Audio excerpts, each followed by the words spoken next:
प्रिय साथियों, मेरे YouTube चैनल में आप सभी का स्वागत है। आइए आज हम लोग जानते हैं कि क्या कोई न्यायालय किसी पत्रावली को आदेश में सुरक्षित करने के उपरांत उसमें अलग से रिपोर्ट स्वविवेक से आहूत कर सकता है, और क्या जो रिपोर्ट न्यायालय आदेश में पत्रावली को रक्षित करने के बाद आहूत करता है, उस रिपोर्ट को बेस मानकर क्या मुकदमे में बेदखली का आदेश पारित कर सकता है। इसी संबंध में माननीय उच्च न्यायालय की एक विधि व्यवस्था है 2020 RNP 278 पेज पर यह विधि व्यवस्था है। इसके संबंध में हम चर्चा करेंगे। इसमें माननीय उच्च न्यायालय के समक्ष एक ऐसा ही प्रकरण था जो तालाब से बेदखली के संबंध में गया। हुआ ये कि तालाब से बेदखली की रिपोर्ट एक प्रेषित की गई और उस रिपोर्ट के आधार पर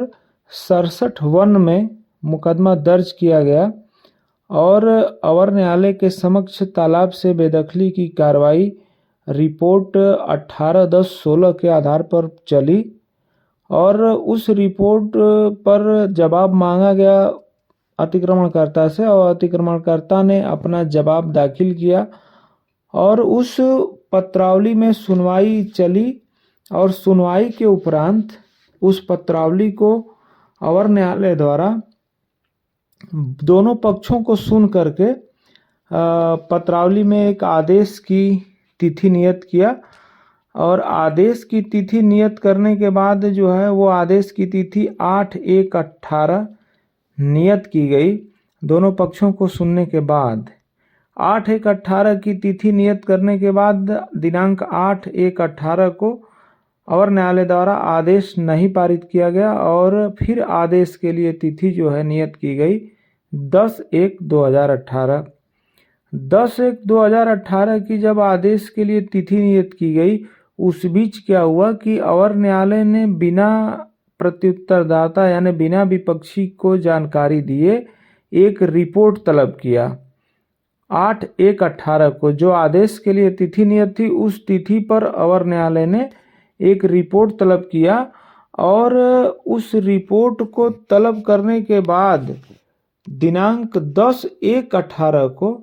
पत्रावली में फाइनल ऑर्डर कर दिया बेदखली का। और उस आदेश में अवर न्यायालय ने उस रिपोर्ट को बेस माना जो रिपोर्ट पत्रावली में बहस हो जाने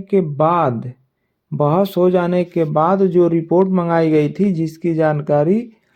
विपक्षी को नहीं हुई, उस रिपोर्ट को आधार बनाते हुए बेदखली का आदेश पारित कर दिया गया। जब बेदखली का आदेश पारित हुआ, उसके बाद जो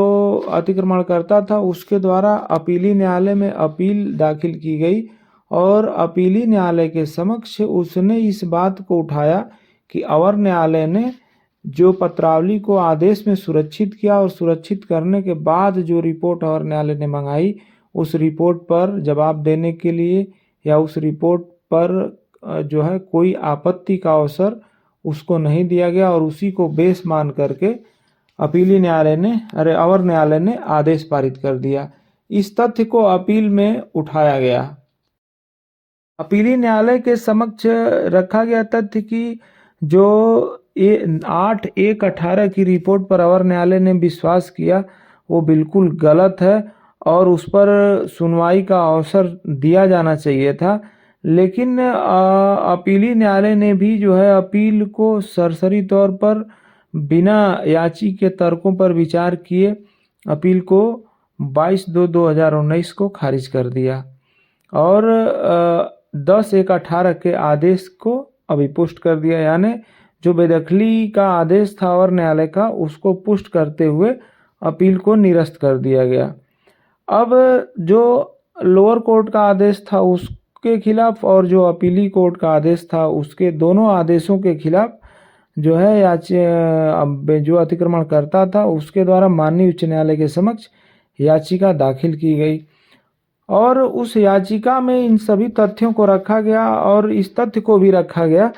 कि जब दिनांक 26/12/18 को पत्रावली में बहस सुन करके 1/8/18 के लिए आदेश के लिए नियत की गई,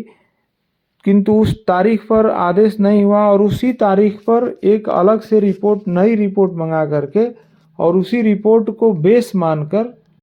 आदेश पारित कर दिएगा। किंतु वो जो रिपोर्ट मंगाई गई ये 8/1/18 की, वह याचिकाकर्ता को नहीं दी गई। और ये सारे तथ्य जब न्यायालय के समक्ष उठाए गए तो माननीय उच्च न्यायालय ने ये माना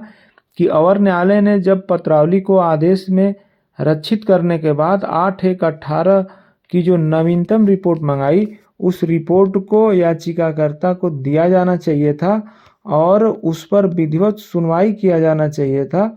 और उस पर मात्र उस रिपोर्ट पर विश्वास करके जो आदेश पारित किया गया है वो वैधानिक नहीं है। और माननीय उच्च न्यायालय ने उस आदेश को जो है निरस्त करते हुए प्रकरण का दोबारा जो है निस्तारण करने का आदेश और न्यायालय को दिया। और जो अपीली न्यायालय का आदेश था उसको और जो बेदखली का आदेश था सहायक कलेक्टर प्रथम श्रेणी का, दोनों आदेशों को निरस्त करते हुए जो है याचिकाकर्ता को जो नवीनतम रिपोर्ट आई थी 8/1/18 की, उसको प्रदान करने के उपरांत उस पर समुचित सुनवाई का अवसर देने के बाद 3 माह में प्रकरण का निस्तारण करने का आदेश माननीय उच्च न्यायालय ने दिया। तो इससे यह स्पष्ट है कि यदि न्यायालय द्वारा आपके किसी मुकदमे को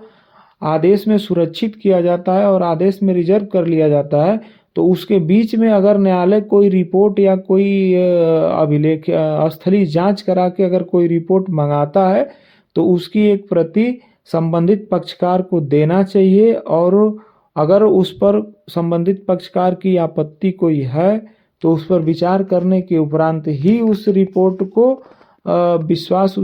पर विश्वास करके कोई आदेश पारित होना चाहिए, यानी उस रिपोर्ट पर भी उस पक्षकार को सुनवाई का अवसर प्रदान किया जाना चाहिए। और ये जानकारी आपको कैसी लगी ये कमेंट बॉक्स में ज़रूर बताएं। और यदि आपने हमारे चैनल को सब्सक्राइब न किया हो तो कृपया इसे सब्सक्राइब करें, ऐसी जानकारियाँ आपको प्राप्त होती रहें। धन्यवाद।